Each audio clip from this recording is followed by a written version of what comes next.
வணக்கம். நான் இன்றைக்கி உங்கள்கிட்ட ஷேர் பண்ணுற கண்டென்ட் என்னென்னு பார்த்தீங்கன்னா, ஒரு மனிதனுக்கு ஆன்மீகத்தில் அவங்க ஒரு முன்னேற்ற பாதையில் போகணுமோ, இல்லை ஆன்மீக கருத்துக்களை கேட்குறாங்க, இல்லை ஆன்மா பற்றி, மனம் பற்றி, அப்புறம் உயிர் பற்றி, ஜீவன் முக்தி பற்றி, அப்புறம் மோட்சம் பற்றி, அந்த கைவல்யம் அப்படின்னு சொல்கிற இந்த நிர்வாணம், என்ன சொல்கிறது, பிறப்பு அற்ற தன்மை, பிறவா நிலை வேணும், சிவனோட ஐக்கியமாகிறது, இந்த மாதிரி ஒரு மனிதர் பேசுகிறாங்க அப்படின்னா, இந்த பிக்சரில் வச்சுருக்க மாதிரி உள்ளே இருக்க ஒரு சோல், ஒரு உண்மை, ஒரு சுயம், அது ஓப்பன் ஆனால் மட்டும்தான் நீங்கள் இந்த பிரபஞ்ச சக்தியை கவர் பண்ண முடியும். கவர் பண்ண மீன்ஸ் அட்ராக்ட் பண்ண முடியும். அப்படி நீங்கள் அட்ராக்ட் பண்ணால் மட்டும்தான் நீங்கள் இந்த மாதிரி விஷயத்தை பேசவே முடியும். சரிங்களா? ஒருத்தங்க பேசவே இல்லை, நம்ம மட்டும் பேசுகிறோம், நம்ம மட்டும் தனித்து இருக்கோம், இது ஒரு பெரிய விஷயமே கிடையாது. நமக்கு இது ஓப்பனாக இருக்குது, அவ்வளோதான்.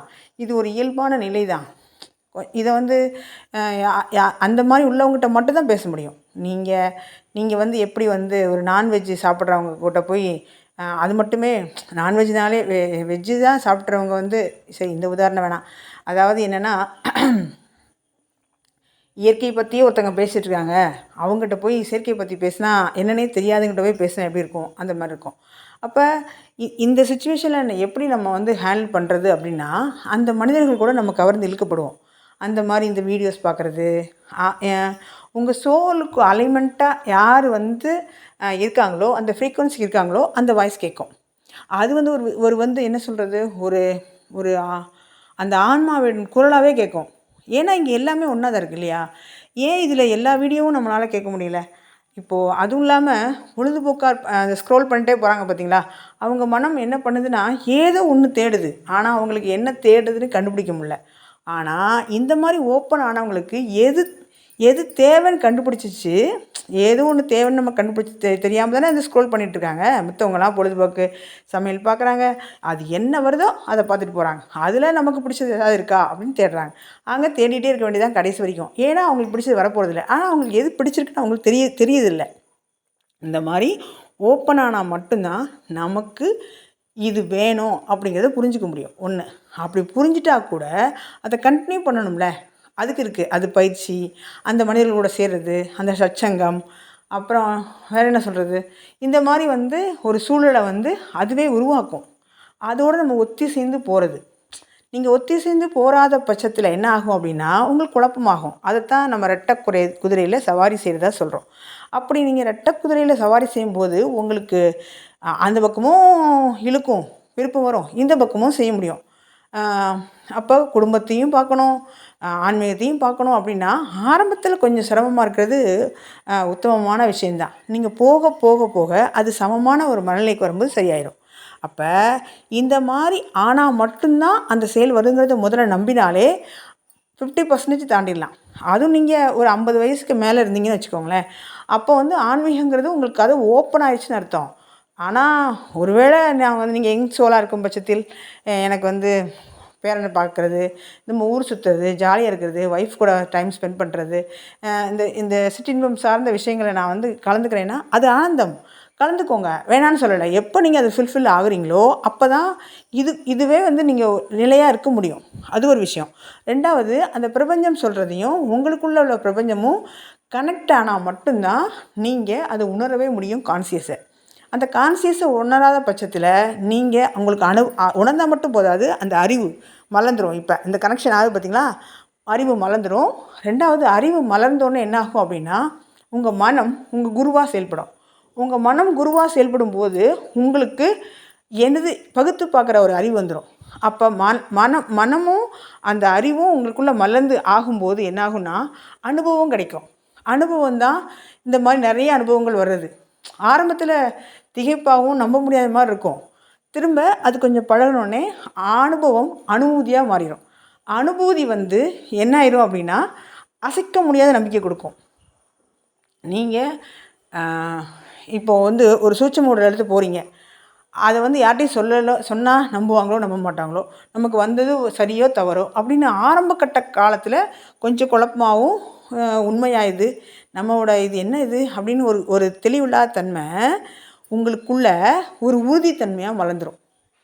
அதை விட என்னென்னா, யாருக்கெல்லாம் இது மாதிரி நடந்ததோ அவங்கெல்லாம் சுய ஒரு என்ன சொல்கிறது, சுய ஒப்பீடு, சுய சுய சரிதை, சுயசரிதை மாதிரி என்ன பண்ணியிருப்பாங்கன்னா, அதை விளக்கம் கொடுத்துருப்பாங்க. அது உங்கள் முன்னாடி வந்து பிளிங்க் ஆகி நிற்கும்.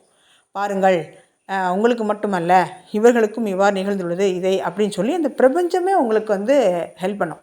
இது ஒரு விஷயம். அதே மாதிரி உங்களுக்கு ஏதாவது கொஸ்டின் இருக்குது அப்படின்னா, உங்களால் கண்டுபிடிக்க முடியாத பட்சத்தில் வேணும்னே நீங்கள் எந்த முயற்சியும் எடுக்காமல் இல்லை, எல்லா முயற்சியும் எடுத்துட்டீங்க, ஆனால் உங்களுக்கு ஆன்சர் கிடைக்கல அப்படின்னா, ஒரு ஒரு பாட்டில் வரி மூலமாக, ஒரு ஒரு சின்ன வீடியோ மூலமாக அந்த இது உங்கள்கிட்ட முன்னாடி வந்து நிற்கும். அப்போ உங்கள் உள்ளுணர்வு சொல்லும், அங்கே பாருன்னு சொல்லி அதுவே உங்களை அலாரம் அடித்த மாதிரி எழுப்பி விட்ரும். திரும்பி பார்த்தா அது வந்து இருக்கும். அதை பார்க்க மட்டும் செய்யாது, அதை நல்லா கவனின்னு சொல்லும். கவனிக்க மட்டும் சொல்லாது, நல்ல பகுத்தறிந்து பாரு. இந்த ஔவையார் சொல்லுவாங்கள்ல, முருகன் வந்து காட்சி கொடுக்கும்போது நான் யாரும் தெரியலையா, நல்லா பாரு என்னைய அப்படின்னு சொல்லதான் எனக்கு ஞாபகம் வருது. அந்த மாதிரி அந்த விஷயம் உங்களை நல்லா பாரு அப்படின்னு சொல்லும். அதுக்கு நீங்கள் உங்கள் மனத்தையும் உங்களோட மூச்சையும் உங்கள் உடலையும் தயார் பண்ணியிருந்தால் மட்டும்தான் இந்த உள்ளுணர்வை கண்டுபிடிக்க முடியும். இது ஒரு நிலை. அதுக்கப்புறம் நீங்கள் என்ன பண்ணலாம் அப்படின்னு சொன்னால், சரி நீங்கள் இதில் வளர்ந்து போயிட்டே இருக்கீங்க, சில அனுபவங்கள்லாம் வரும். மயக்கம் வர்றது, இந்த என்ன சொல்கிறது, ரொட்டேட் பண்ணுற மாதிரி உட்காந்து எடுத்துருப்பீங்க, அதனால் மாவு ஆட்டுற மாதிரி சொங்கின்னு உங்களே சுற்றுவீங்க. இது உங்கள் குண்டலினி சக்தி அவேக்கன் ஆகிறதுனால. அதுக்கப்புறம் முதுகில் வந்து அப்படி எறும்பு ஊறுற மாதிரி, அப்படி கையை வச்சு அப்படி நகர்த்திட்டு போகிற மாதிரி, ஒரு குறுகுறுன்னு பட்டாம்பூச்சி என்ன சொல்கிறது, ஒரு பூச்சி மேலே ஒரு நகர்ந்த மாதிரி. அது பாம்பு நகர்ந்துன்னு சொல்ல முடியாது, அது நிஜமான பாம்பு இல்லை. உள்ள அகக்கண்ணில் வழி பார்க்கும்போது பாம்பு ஓடினாலும் இது வந்து அந்த ஊடுற மாதிரி ஒரு ஃபீலு, எறும்பு கடித்த மாதிரி ஒரு ஃபீலு.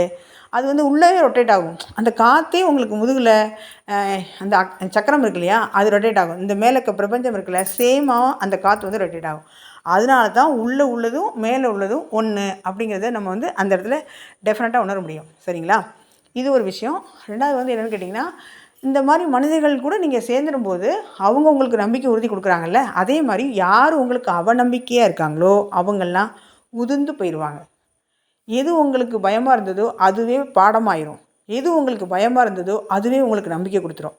எல்லாமே உங்களுக்கு பாசிட்டிவாக மாறிடும். இதுக்கு நீங்கள் என்ன பண்ணணுன்னா, நிதானம், பொறுமை, நம்பிக்கை, சன்றத்தன்மை, அப்புறம் சாட்சியாக பார்க்குறது, அப்புறம் நிகழ்காலத்தில் இருக்கிறது, சமநிலையில் பார்க்குறது, இதெல்லாம் கொஞ்சம் கொஞ்சமாக பழகிட்டு வந்தீங்கன்னா இயற்கை உங்களை கொண்டு போய் இடத்துல கண்டிப்பாக நிச்சயமாக சேர்க்கும்.